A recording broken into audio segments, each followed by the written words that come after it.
Amigas y amigos, continuamos. Parte del escenario en Venezuela también, además de la crisis social, de salud que atraviesa, sobre todo económica, existe mucha incertidumbre por la prolongación de un letargo en la que muchos han atravesado por ese camino de desgano ante la lucha de las fuerzas políticas de la oposición de nuestro país. Estamos hablando de quizás la visión, preocupación y quizás la interpretación que se le pueda seguir dando desde distintas aristas en distintos países al calificativo, al nombre de presidencia interina de Venezuela, en este caso a cargo de Juan Guaidó. De hecho, hay algunas posiciones nacionales y en comunidades extranjeras donde ya al presidente interino de Venezuela, Juan Guaidó, se le nombra como líder de la oposición venezolana. ¿A qué escenario nos estamos enfrentando nosotros los venezolanos? Vamos a comunicarnos con un experto amigo de esta casa. Estamos hablando con Antonio de la Cruz, vía digital. Él es especialista en economía, petróleo y analista también político y es directivo de la organización Inter-American Trends. Antonio, cuéntanos tu interpretación sobre este escenario en el cual se debilita, o al menos se hace más patente, el debilitamiento del soporte político e internacional de la presidencia interina, en este caso a cargo de Juan Guaidó. Gracias, José, por la invitación. ¿Qué ocurre? Hubo un comunicado conjunto con los tres cancilleres, vamos a llamarlo así, de Canadá, Estados Unidos y la Unión Europea, la semana pasada, donde establecen una hoja de ruta para poder llegar a una solución pacífica política en Venezuela.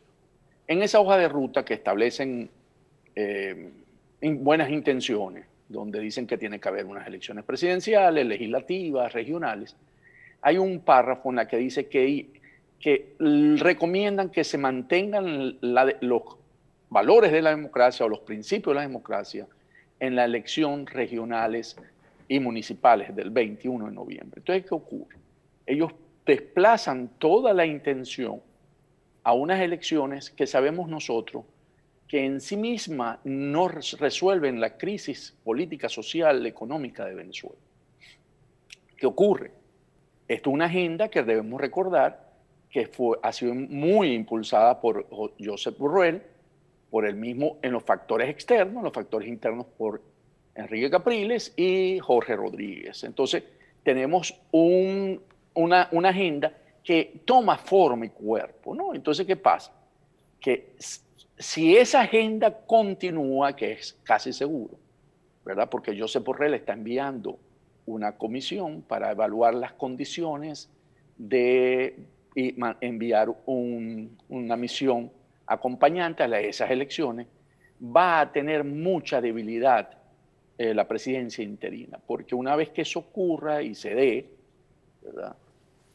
No va a tener mucho sentido si hemos legitimado esas elecciones a través de un CNE que ha sido nombrado por un cuerpo, una Asamblea Nacional, que no es reconocida por más de 50 países y por la misma Unión Europea. Entonces le empezamos a dar un barniz de legitimidad.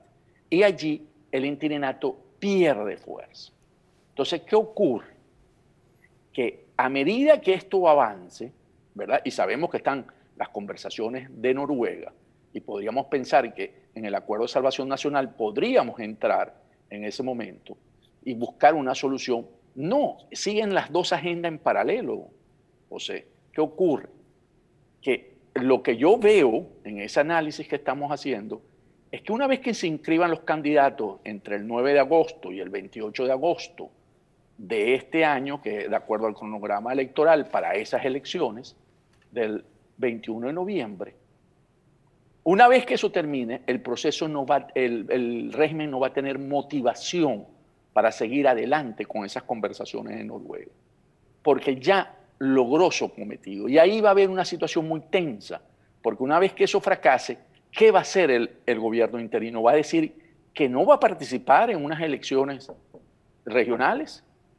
Si dice eso, en ese momento va a haber una rebelión interna por los que se han inscrito, porque van a haber más de 1.200 personas inscritas, porque no solamente son gobernadores y alcaldes, son las asambleas legislativas y los concejales.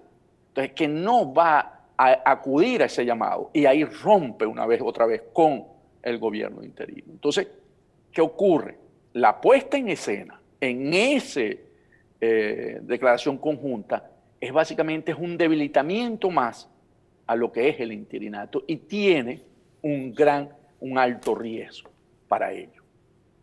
Ahora, Antonio, tomando en cuenta entonces esta situación, ¿cuál debería ser la posición del equipo del presidente interino Juan Guaidó, tomando en cuenta incluso el hecho del liderazgo asumido por parte de un opositor que incluso fue candidato presidencial, Enrique Capriles Radonsky? Enrique Capriles Radonsky está, recordemos que este escenario ocurrió en las elecciones parlamentarias, ¿verdad? Un escenario donde quería participar y la Unión Europea fue llamada a que acompañara ese proceso electoral. ¿Qué ocurrió en ese momento? En ese momento, 60 organizaciones, recordemos aquel gran comunicado, rechazaron las elecciones parlamentarias. Y por supuesto, la Unión Europea o Borrell no pudo ir contra esa corriente porque era muy obvio que apoyar eso, entonces dijo que no había condiciones para acompañarla, que es cierto, porque se lo dijeron en octubre y las elecciones eran en diciembre. Entonces no había tiempo. Ellos dijeron que ellos querían posponer ese proceso electoral 5 o 6 meses. Ahí Capriles en ese momento se da cuenta que tampoco puede ir solo, porque sería un suicidio político si hubiese participado. Sin embargo, el régimen toma la decisión de seguir hacia adelante porque sabe que es la mejor opción que él tiene. ¿Qué ocurre? Que hoy en día sí tienen los 5 o 6 meses para poder hacer toda la simulación de que las elecciones pueden ser acompañadas. ¿Y por qué? Porque ¿qué es lo que quiere Maduro realmente? Maduro no le importa la elección regionales, eso no es su gran dolor de cabeza, son las sanciones. Cuando tú me dices, ¿qué puede continuarse haciendo? No flaquear con las sanciones bajo ninguna circunstancia si no hay una agenda democrática en Venezuela. Así se hayan realizado las elecciones regionales y que pudiera, si no se compromete también en ese cronograma electoral un referendo revocatorio. Debería estar incluido a sí mismo como las regionales, porque se le cumple el periodo a Maduro, aunque sea ilegítimo, estamos jugando ya con esas reglas y tendría que haber un revocatorio para ver si pudiese motivar esa misma acción y continuar. ¿Por qué? Porque Maduro tiene bajo la manga, José. Si él pierde varias gobernaciones, estoy diciendo más de la mitad, porque él va a tener que mostrar que el proceso es transparente, el proceso es democrático. Él tiene bajo la manga la implantación del Estado comunal, como tú conoces, y lo ha denunciado la Conferencia Episcopal Venezolana, en la que los gobernadores y los alcaldes pasan a ser realmente jarrones chinos. Entonces, ¿qué ocurre? Que si no vamos con la agenda de mantener la presión, que es lo que le duele a Maduro, en términos de que le duele las sanciones, porque no puede ser, tiene 1 año y medio sin poder